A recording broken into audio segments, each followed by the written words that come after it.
Hey Leisha, I thought I'd make another video just because you've made the accommodation for me. I thought I'd do all of them in video to make it nice and easy on you.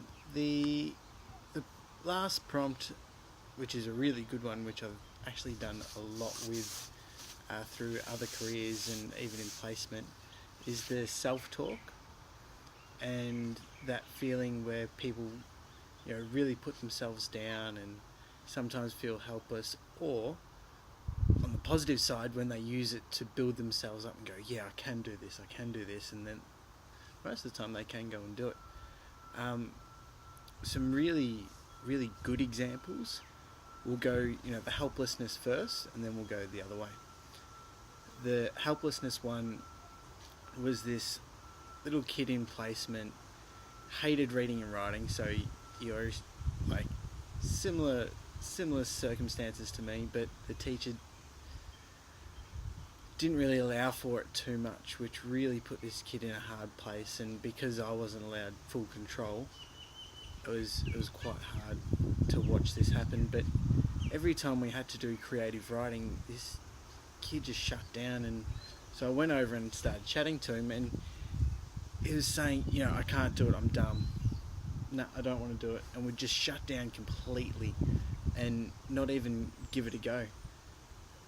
All I had to do to change it was go, that's alright, I don't care how you spell it, whatever, as long as you can kind of read it, I'm happy. Let's just try and write something down, because I know you've got amazing ideas, I've heard your stories before. And that little act of just, don't worry about the writing, the spelling, the neatness of it, just write it and try and get better and give it a go.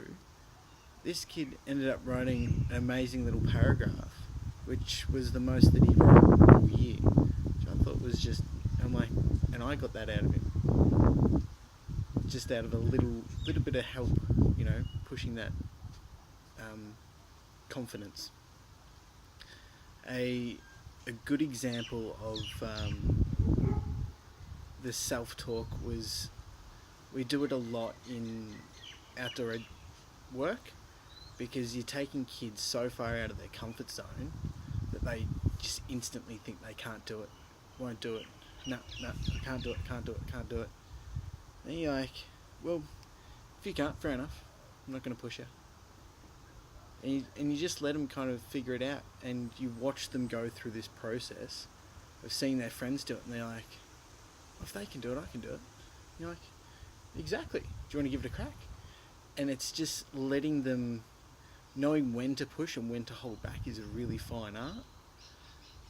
And it's hard to really pinpoint it and make it like black and white. It's going to be really dependent on the student. But I've had kids petrified of the water, snorkeling. I took them all snorkeling. They were petrified of sharks. I'm like, mate, there's no sharks. Yeah, there is. Oh, they're not going to attack you. Oh, okay. And it was just getting over that little bit of fear. And we saw sharks and it was fine. But they just had that self-belief that it was going to be fine, and that resilience to get through it, which was, I think, really important. And to help teachers really get a hold of this,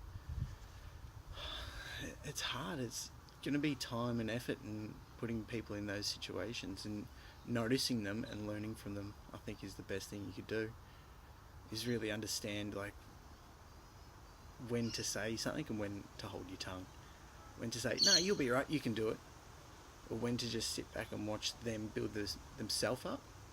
Because often if you're always there just building them up, if you're not there, they're not going to do it. They've got to be able to do it themselves. But also, then on the flip side, there's that sadness where they think, I'm always dumb, I can't do it, I can't do this. If they are always failing, they are going to think that. But if you let them have little wins, doesn't matter if you really prompt them to have a win or anything like that. If you get them to have a win, there you go, you can do it. The next time they won't fight you so hard to try again. And once they're trying, just let them go. Anyway, that's my little self-help, self-talk video. Thanks heaps again for letting me do all this. I hope you enjoyed this one. Cheers.